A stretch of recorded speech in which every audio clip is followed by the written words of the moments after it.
RJ Balaji அவர்களோட சம்பவம் start ஆயிடுச்சு அப்படி தான் சொல்லி ஆனோம். கருப்பு படத்தோட டீசருக்கு தான் எல்லாருமே ஈகராக வெயிட் பண்ணிட்டு இருக்கோம். இப்போ இந்த ஒரு போஸ்டர் மூலியமாக அந்த அப்டேட்டை வந்து அந்த ஒரு டீம் வந்து ஷேர் பண்ணியிருக்காங்க. ஸோ அந்த அப்டேட்டை பற்றியும் இந்த ஒரு போஸ்டர்லேருந்து சில விஷயங்கள் நமக்கு வந்து கிடச்சிருக்கு. அதை பற்றி தான் பேச போகிறோம். அதுக்கு முன்னாடி தமிழ் சினிமா இன்ஃபோ சேனல் அமைச்சு சூர்யா நான் கன்சல்ட் கொடுக்கலாம். அந்த ஒரு சேனல் வாட்ஸ்அப் குரூப் அனுப்பிச்சிக்கோம். வாட்ஸ்அப் குரூப் லிங்க் டிஸ்கிரிப்ஷன் இருக்குது. எல்லாமே மறக்காம வந்து ஜாயின் பண்ணிருங்க.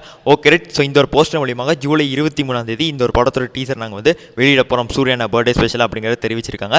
ஸோ போஸ்டர் ரொம்பவுமே யூனிக்காக இருக்குது. ஒரு மாதிரி பிளாக் அண்ட் ஒயிட்டில் இருக்காங்க.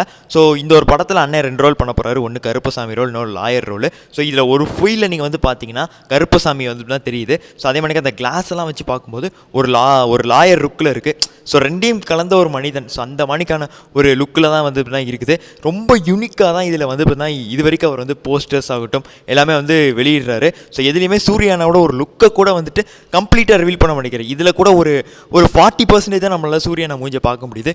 எதற்காக இவ்வளோ ட்விஸ்ட் வச்சிருக்காரு தெரில. ஸோ ஏதோ ஒன்று பெருசாக டீசருக்குள்ள ஒழிச்சு வச்சிருக்காரு. கூரையை பிக்க போகுதுன்னு தான் நினைக்கிறேன். பார்க்கலாம். இது வரைக்கும் இப்போ பயங்கரமான எக்ஸ்பெக்டேஷன் இருக்குது. ஸோ உங்களுக்கு இந்த ஒரு போஸ்டர் எந்த மணிக்கு இருந்தது அப்படிங்கிறத கமெண்ட்ஸில் சொல்லிடுங்க. Tata bye.